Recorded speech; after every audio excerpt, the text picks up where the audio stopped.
Hi friends, ಇವತ್ತಿನ ವಿಡಿಯೋದೊಳಗೆ ನಾನು ನಿಮ್ಗೊಂದು ಸ್ಥಳ ತೋರಿಸ್ತೀನಿ. ಇದು ಕೇರಳದಲ್ಲಿ ಬರುವಂತಹ ತ್ರಿಶೂರ್ ಡಿಸ್ಟಿಕ್ನಲ್ಲಿ ಬರುವಂತಹ ವಾಡನ್ಪಳ್ಳಿಯ ಒಂದು ಗ್ರಾಮ ದೇವತೆಯ ಉತ್ಸವ. ಆ ಉತ್ಸವದಲ್ಲಿ ನಿಮ್ಮನ್ನು ಕರ್ಕೊಂಡು ಹೋಗ್ತೀನಿ. ಆ ದೇವಸ್ಥಾನವನ್ನು ನಿಮ್ಗೆ ತೋರಿಸ್ತೀನಿ. ನೋಡ್ರಿ, ನಾವು ಹೋಗಿದ್ದು ರಾತ್ರಿ ಆಗಿತ್ತು. ನಾವು ಹೋ ಟೈಮ್ಗೆ ಗಾನಮೇಳ ನಡೀತಿತ್ತು. ಇದಕ್ಕೂ ಮುಂಚೆ ಸಾಯಂಕಾಲ ಅಂದರೆ ಆನೆಗಳಿರ್ತಾವೆ, ಆನೆಗಳ ಮೆರವಣಿಗೆ ಎಲ್ಲ ಇರುತ್ತೆ. ಆಮೇಲೆ ಆನೆಗಳ ಮೇಲೆ ದೇವತೆ ಮೂರ್ತಿ ಇಟ್ಟು ಅದ್ರ ಮೆರವಣಿಗೆ ಎಲ್ಲ ಇರುತ್ತೆ. ಆಮೇಲೆ ಪಟಾಕ್ಷಿ ಹೊಡಿತಾರೆ. ಭಾಳ ರಶ್ ಇರುತ್ತೆ.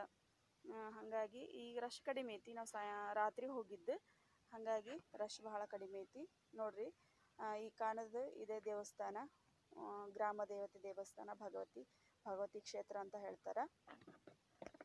ನೋಡ್ರಿ, ಅವತ್ತಿನ ದಿವಸ ಒಳಗಡೆ ಹೋಗೋಕ್ಕೆ ಅಲವ್ ಇರಂಗಿಲ್ಲ. ಆದ್ರೆ ಬಾಕಿ ದಿವಸ ನಾವು ಒಳಗಡೆ ಎಲ್ಲ ಹೋಗ್ಬೋದು, ದರ್ಶನ ತೊಗೋಬೋದು. ನೋಡ್ರಿ, ಆನೆ ಮೇಲೆ ದೇವಿಯ ಈ ಥರ ಮೂರ್ತಿ ಇಟ್ಟಿರ್ತಾರೆ, ಇಟ್ಟು ಮೆರವಣಿಗೆ ಎಲ್ಲ ಮಾಡಿರ್ತಾರೆ. ನೋಡ್ರಿ, ದೇವಸ್ಥಾನ ನಿಮ್ಗೆ ತೋರ್ಸಾಕತ್ತೀನಿ. ಆಮೇಲೆ ವರ್ಷಕ್ಕೊಂದ್ಸರಿ ಆಚರಣೆ ನಡಿತೈತಿ.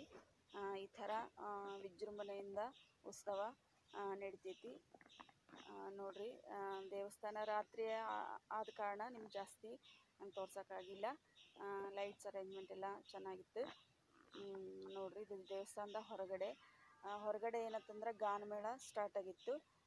ಹಾಗಾಗಿ ಭಾಳ ಜನ ಅದು ನೋಡ್ಕೊತ ಕೂತಿದ್ರು. ನಾವು ಸ್ವಲ್ಪ ಕುಂತು ಗಾನಮೇಳ ಎಲ್ಲ ಕೇಳಿದ್ವಿ, ಹಾಡೆಲ್ಲ ಕೇಳಿದ್ವಿ. ಕೇಳಿ ಆಮೇಲೆ ನಾವು ಭಾಳ ಸಮಯಲ್ಲಿ ಕಳೆದ್ವಿ. ಆಮೇಲೆ ಎಲ್ಲ ಥರ ಅಂಗಡಿಗಳು, ಸಣ್ಣ ಸಣ್ಣ ಅಂಗಡಿಗಳು ಇಲ್ಲಿ ಬಂದಿರ್ತಾವೆ. ಆಟಿಕೆ ಸಾಮಾನು, ಆಮೇಲೆ ಬಲೂನುಗಳು. ಆಮೇಲೆ ನೋಡ್ರಿ, ಇಲ್ಲಿ ಇದು ಏನಂದ್ರೆ ಉಪ್ಪಿನೊಳಗೆ ಇಟ್ಟಿದಂತಹ ನೆಲ್ಲಿಕಾಯಿ, ಕ್ಯಾರೆಟ್, ಪೈನಾಪಲ್ ಹೀಗೆಲ್ಲ ಉಪ್ಪಿನಾಗಿಟ್ಟು ಮಾರ್ತಾರೆ. ಭಾಳ ಟೇಸ್ಟ್ ಇರುತ್ತೆ. ನೋಡ್ರಿ, ಈ ವಿಡಿಯೋ ಇಷ್ಟ ಆತಂದ್ರೆ ಒಂದು ಲೈಕ್ ಮಾಡಿರಿ, ಶೇರ್ ಮಾಡಿರಿ. ಹೊಸದಾಗಿ ಯಾರು ನೋಡತ್ತೀರಿ ನನ್ನ ಚಾನಲ್ನ ಸಬ್ಸ್ಕ್ರೈಬ್ ಮಾಡ್ಕೊರಿ. ಮತ್ತು ಮುಂದಿನ ವಿಡಿಯೋದೊಳಗೆ ಸಿಗ್ತೀನಿ. ನಮಸ್ಕಾರ.